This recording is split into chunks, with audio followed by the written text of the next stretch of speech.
Welcome friends. दोस्तों, अगर आप खुद का वेट लॉस करने के लिए या फिर खुद को फिट रखने के लिए ट्रेडमिल लेने का प्लानिंग कर रहे हैं तो आपको किसी भी ब्रांड के ट्रेडमिल को खरीदने से पहले उसके बाइंग गाइड को समझना बेहद जरूरी होता है। जब आप सिस्टमेटिक ढंग से इसके बाइंग गाइड को समझ लेते हैं तो यकीन मानिए आपका जो भी सिलेक्शन होगा वो बेस्ट ही होगा, साथ ही आपको कोई भी मार्केटिंग गिमिक में नहीं फंसा पाएगा। इसीलिए आपको इस वीडियो को बिना स्किप किए हुए पूरा देखना चाहिए। दोस्तों, मेरा काम है आपके हार्ड अर्न मनी को सही प्रोडक्ट पे इन्वेस्ट करवाना, ताकि प्रोडक्ट लेने के बाद आपको ये सेटिस्फेक्शन होना चाहिए कि आपका हार्ड अर्न मनी बिल्कुल सही जगह पे इन्वेस्ट हुआ है। हेलो फ्रेंड्स, मेरा नाम है सौरभ और आप देख रहे हैं tech fest influencer YouTube channel. इस वीडियो में मैं आपको ट्रेडमिल बाइंग गाइड को 15 पॉइंट्स में समझाऊंगा।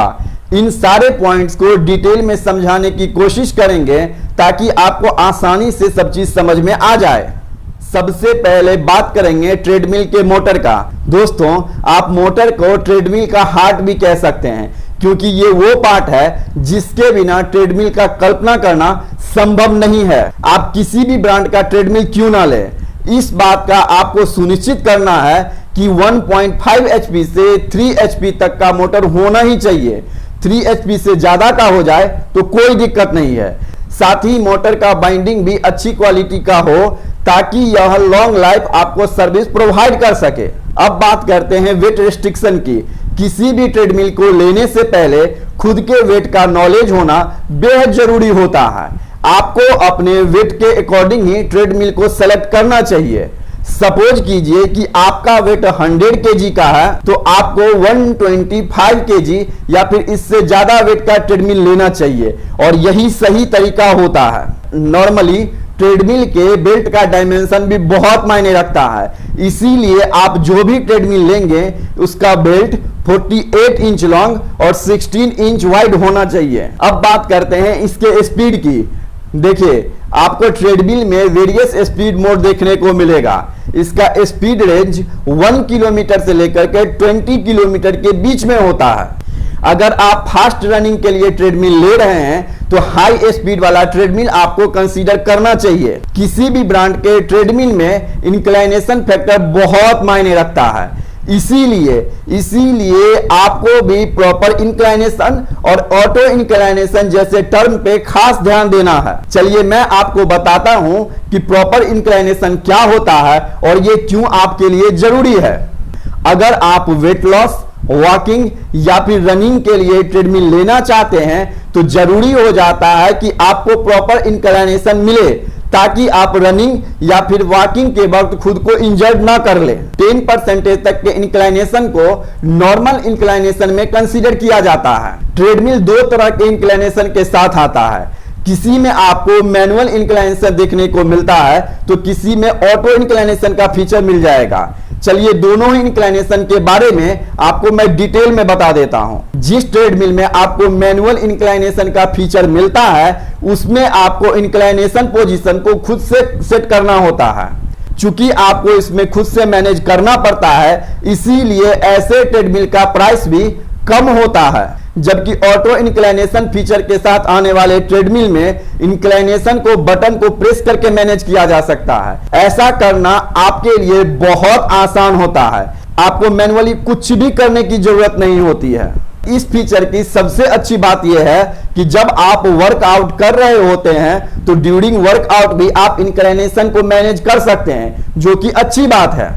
अगर यूसेज पर्सपेक्टिव से भी देखा जाए तो ऑटो इंक्लाइनेशन वाला ट्रेडमिल ही बेस्ट माना जाता है, लेकिन इसका प्राइस मैनुअल इंक्लाइनेशन वाले ट्रेडमिल से ज्यादा होता है।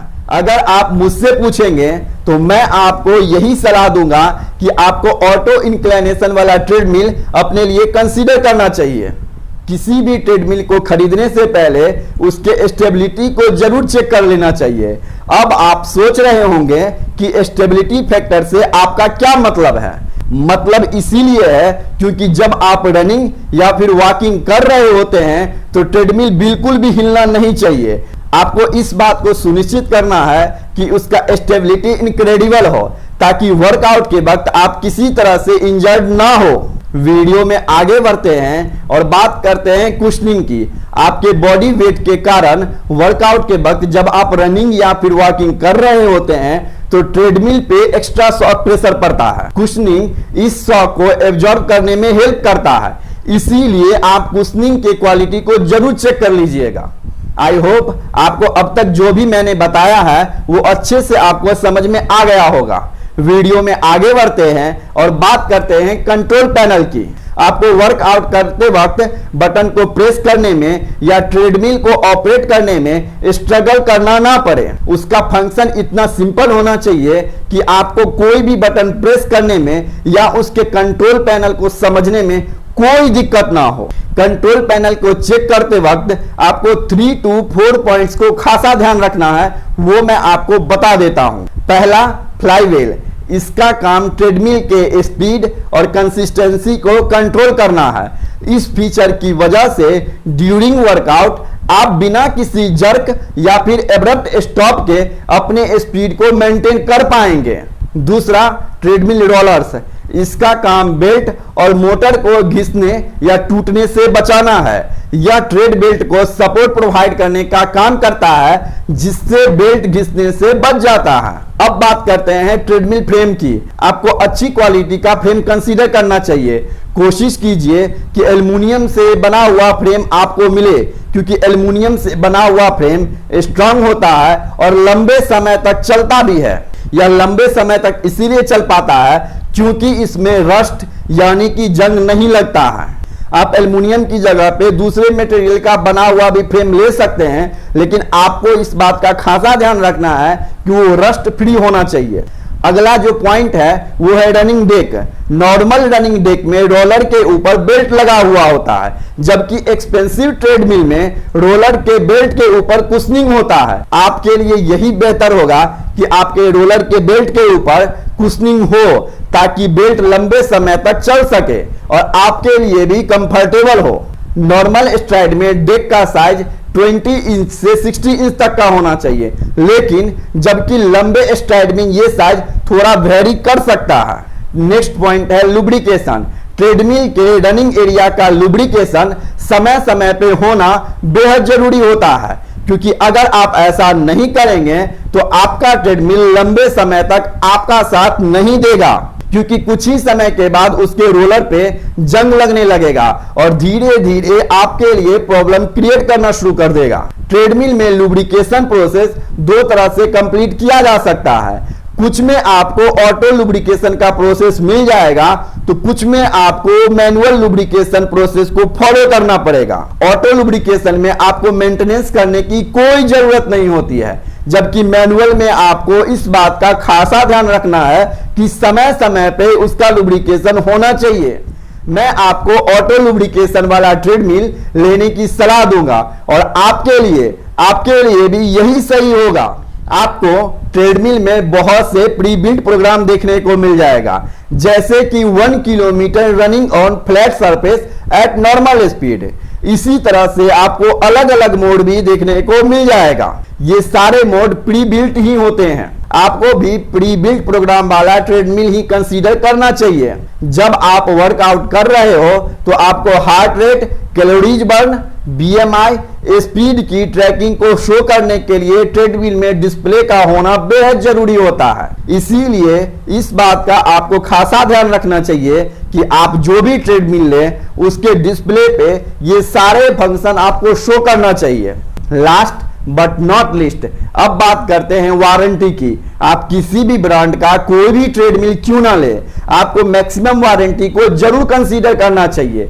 खास करके आपको उसके मोटर और फ्रेम पे ज्यादा से ज्यादा वारंटी देखना चाहिए, क्योंकि अगर यह खराब होता है और वारंटी पीरियड में नहीं होगा तो इसकी कीमत आपको चुकानी पड़ेगी। इसीलिए मैं आपको यही सलाह दूंगा कि पहले तो आप ये देखें कि आप जो भी ट्रेडमिल लें उस पे आपको मैक्सिमम वारंटी मिले। उसके बाद अगर आप एक्सटेंडेड वारंटी के साथ जा सकते हैं तो आपको जरूर कंसीडर करना चाहिए। फॉर फ्यूचर आपके लिए ये बेस्ट होगा।